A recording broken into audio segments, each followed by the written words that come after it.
Welcome to Outlaw Woodworking. You know, Christmas is one of my favorite times of the year because I basically stop what I'm doing and I start making toys for the kids down at the local church and kids around my neighborhood and stuff. And recently and also I've been trying to get more into the Christmas spirit with lights on my shop and lights on my house, and just trying to kind of getting more in the Christmas spirit.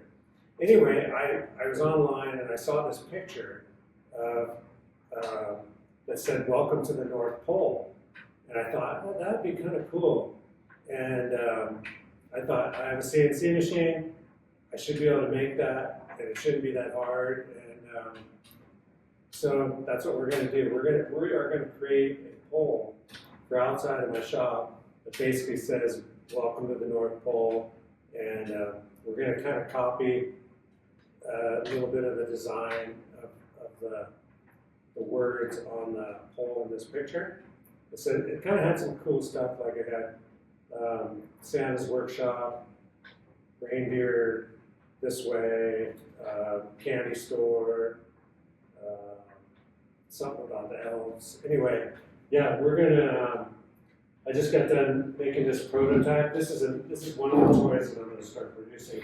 It's not really a toy; it's kind of like just a decoration. But this is the prototype, and I realized that the scrolls. I drew these scroll work, and although it looks cool, you can't get up here. It works perfect.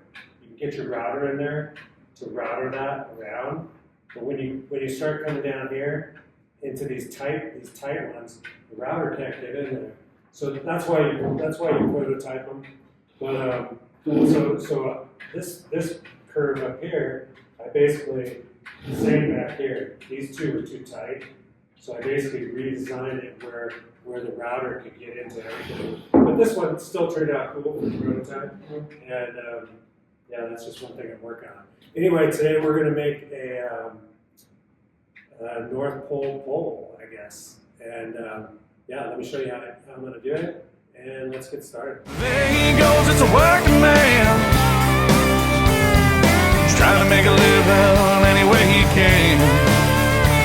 And he'll break his back for $1 or $2.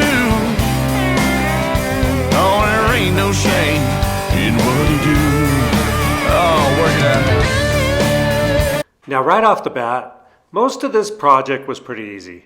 You know, I'm using a vacuum table, and this is my Avid CNC, and I basically drew I did all the design work in Vectric software, and basically just exported it to a USB and brought it over here. And I designed everything just to be V-carve. So I'm just going to be using one bit. This is a 1502 V-carve bit.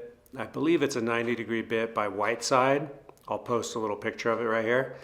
And I basically cut out the plywood on my table saw, and then I basically, using my vacuum table, I just put the dimensions of the plywood into the Vectric design program, and then basically drew all the lettering and stuff on here.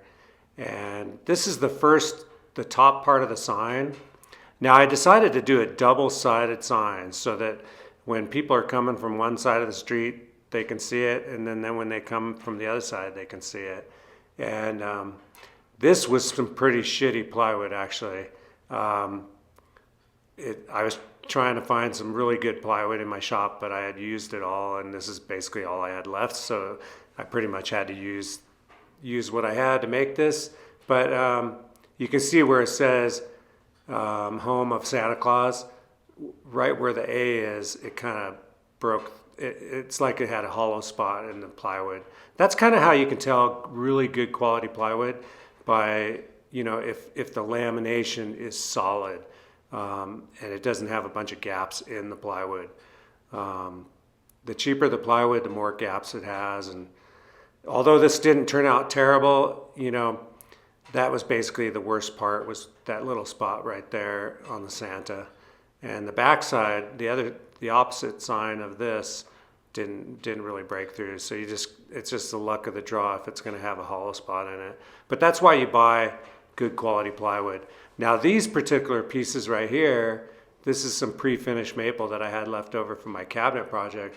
So I was basically able to grab just all the little small signs that are on the bottom are all out of this pre-finished maple. So they came out pretty good. Here you can see it's doing the border.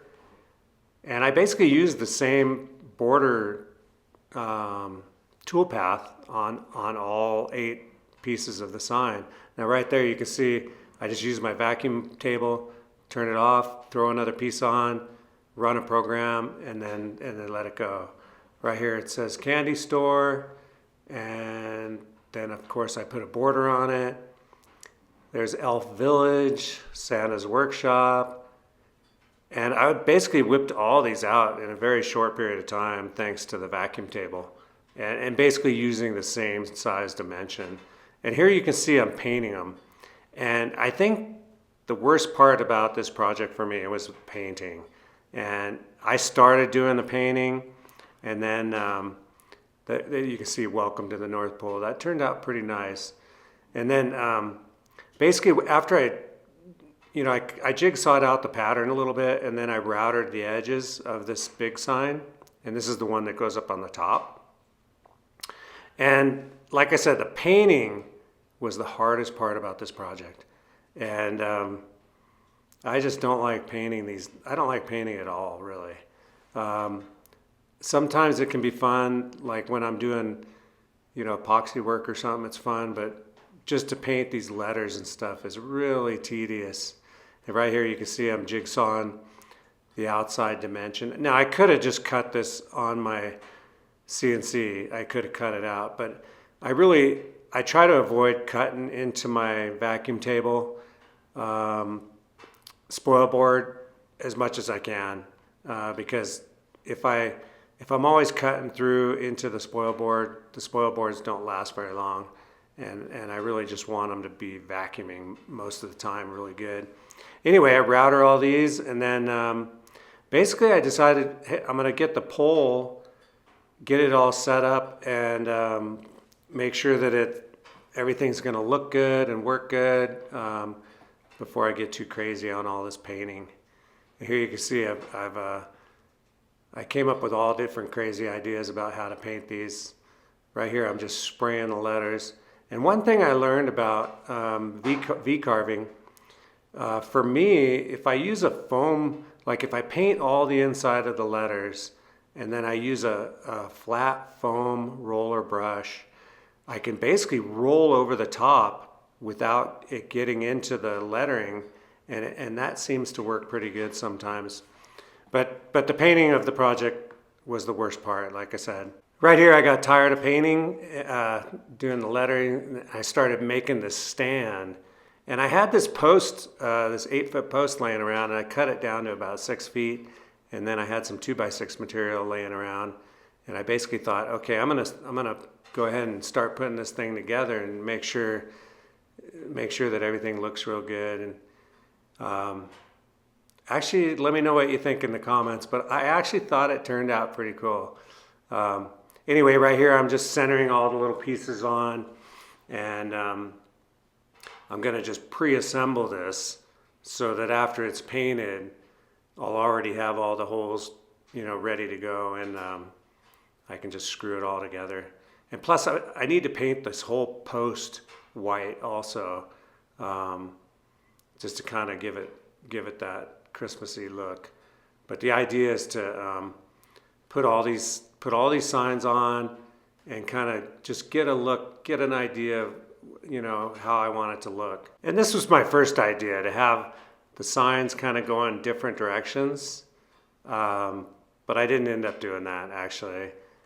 I thought it kind of looked cool, but I decided just to have the signs on the front and the back. But it was kind of coming together as far as the look. Here's what I decided to do. I put the signs on the front and the back, so it's a double-sided sign. Let me know in the comments what you think. Yeah, it was a fun project to do. I had to I had to get my wife to help me finish painting it, because painting it was really the hardest part about this project.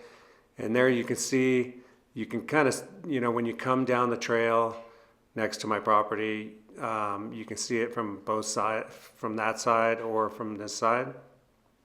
And here you can see it at night. We put a few lights around it. So that's what it looked like last night. And I thought it turned out pretty good. Let me know in the comments what you think. But thank you very much for watching. Please subscribe, like the video, and I'll see you next time. Later. There he goes, it's a working man. He's trying to make a living any way he can. And he'll break it